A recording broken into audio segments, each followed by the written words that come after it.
Emzini wasephakameni ufika inkosikazi, uma ifika iyaguqa ithi baba eloke ngagana kuloya muzi engiganele kuwo abantwana kangibathuli. Ithi njengamanje sengihlekwa nabo mina kwethu engiganele nawo kuloya muzi, ngihlekwa odadewethu. Isiyakhuluma inkosi inyanga yezulu ithi mntanami uphi umyeni wakho? Isiyaphendula lenkosikazi ithi baba ukhona, ungene ngale esilini so baba. Yayisithi sukuma hamba umlando umlethela.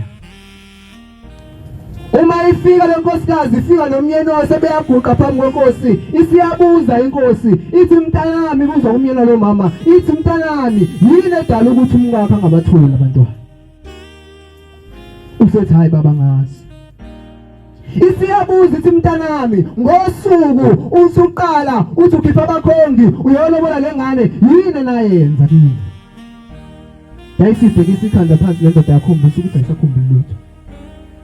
Ithi hayi mntanami kulungile thina boshebe sokukhumbuza. Uthi ngenkathi usuyikhombile inkomo sebefile nasekhweni lakho bayikhomba inkomo wasekuhamba isikhathi nasenibone yodwa ukuthi engathi simithi isiqala sisibele wawusuthi ngale ngimadudeni abasemzini wami ngibanika lenkomo ngale nkathi wenza lokho ushintshele zenkomo wawusuzivala isibeletho somngakho. Uthi siyabuza izalukwazi esezahamba zakuma sesekhweni lakho zithi umkhonyana uyasithandela ngithini into enhle ngoba akwazi yena ukushintsha into enhle ifika lapha ekhaya. Uthi baba ngenze njani ukuze ngiyasiza bafowethu ukubuza. Uthi baba ngenze njani ukuze ngizobathola abantwana? Uthi thatha lozo inkomo uthi ziyasizale sesumhlambi seziningi inkomo uthi ngayithatha ngayiphindisa ekhoni lami ukuthi wathola abantwana. Sikuleyo ndaba enjalo bafowethu. Inkosi kade sikuwe bafowethu izolo uthi ngolo makhosazana sengihlala phansi. Ufika unkosikazi nawe uyakhala uthi baba abantwana kangibatholi. Uthi baba ngiyacela ungisize. Uthi hayi mntana usulate abantwana sengibakhiphile akasekho umuntu osesele lo mntwana lapha kini. Useyakhala lo mama uthi hayi Nkosi ngiyacela noma ngabe kuthiwa uyedwa baba. Inkosi siyambusisa ithi hayi mntana ngiyakukhumbula wena ngakho kulesihlanu ngase ngiphuthuma ngiphuthumisela ukuyongena yesabatha indlela ngibange ngisayifaka kuwe. Uthi wakhala wathi baba ngenze njani? Uthi hayi mntana mlinda kanjalo yayisibamba isandla yayisibamba isiphakamisa abafowethu yasiqinisa kanjena yayisibamba ededela yasithi namhlanje ngabafaka abantwana esinyeni sakho yayisibhedela namhlanje bakhona bamawele endoda yibo uNkulunkulu wakazulu. Sizokhuluma indaba enjalo bafowethu. Ngiyacela baba Mshumayeli wakhona la ngishayise khona ungixolele ngomntwana omncane Nkosi usemzini.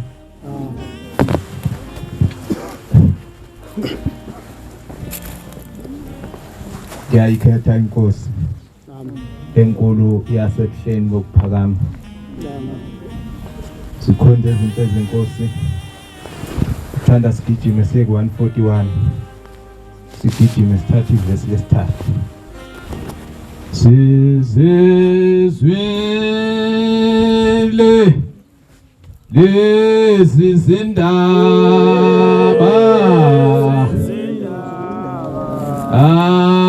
bayusinda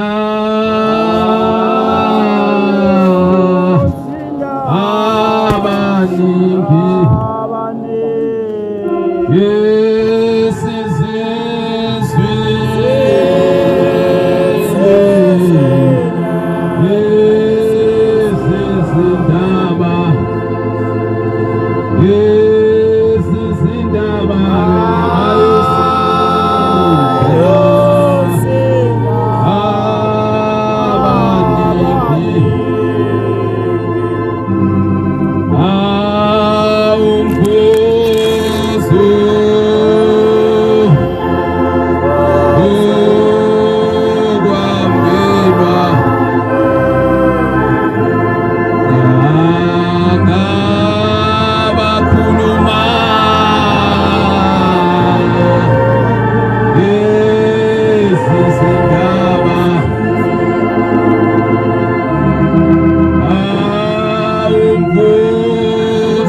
ngiyayikhetha inkosi enkulu yasebuhleni bokuphakama unyazi lwezulu. Amen.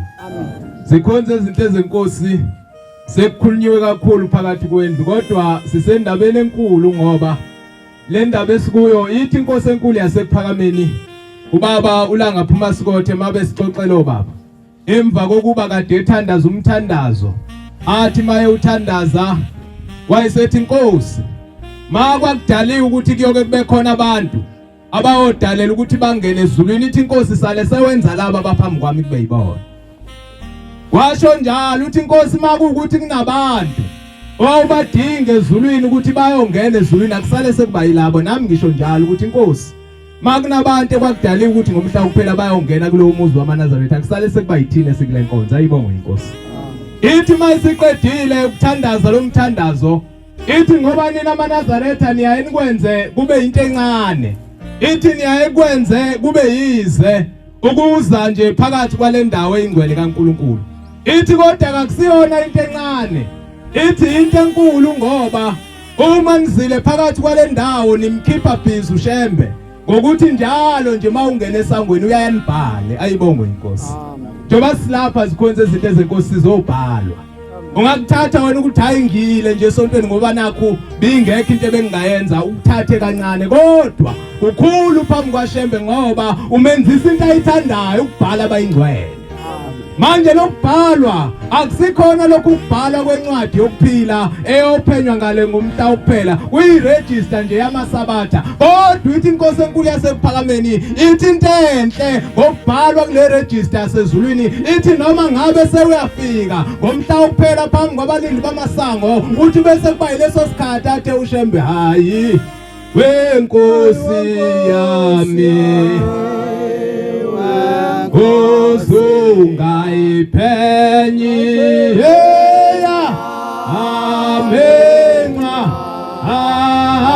athe nguba niwo yakoma awethentene yakho Nkosi.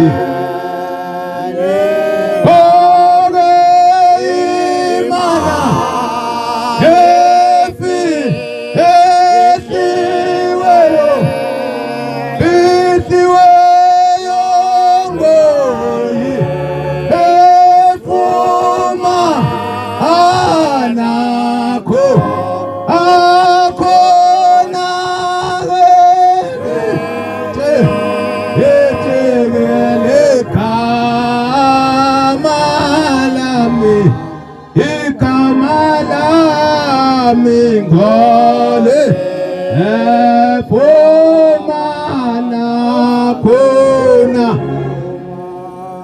ngoba khona isikhathi esinjalo bafowethu lapha khona esiyakubalindi bamasango phambi kwabo ebese kuphenywa izincwadi. Ithi ke inkosi enkulu yasephakameni ithi noma sufikile phambi kwabalindi bamasango uthe sephenywa amabhuku, uthi makutholakala ukuthi igama lakho alikho kule ncwadi engcwele kawungeni kulomuzi, ithi kodwa inkosi iyayibuke ebese ikubuza igama lakho ukuthi wena igama lakho usibani bani, uthi ngesikhathi ulisho noma lingekho lapha ebhukwini lencwadi yokuphila, uthi kodwa malikhona kwiregister yamasabatha onke ukuthi uyaya phambi kwaNkulunkulu uyaya phambi kwaShembe abese kubhala, uthi ngaleso sikhathi mayike igama lakhe laringe engqondweni ukuthi uyalikhumbula kwiregister lapha ebhala khona abantu abangenayo esontweni, uthi ngaleso sikhathi kwenzeka automatically ukuthi igama lakho libe sencwadini yokuphila. Ngakho ungakuthatha ukwenze kube into encane nje ukuthi ukhona, kodwa kukhulu ngoba uyabhalwa. Ayibongwe inkosi.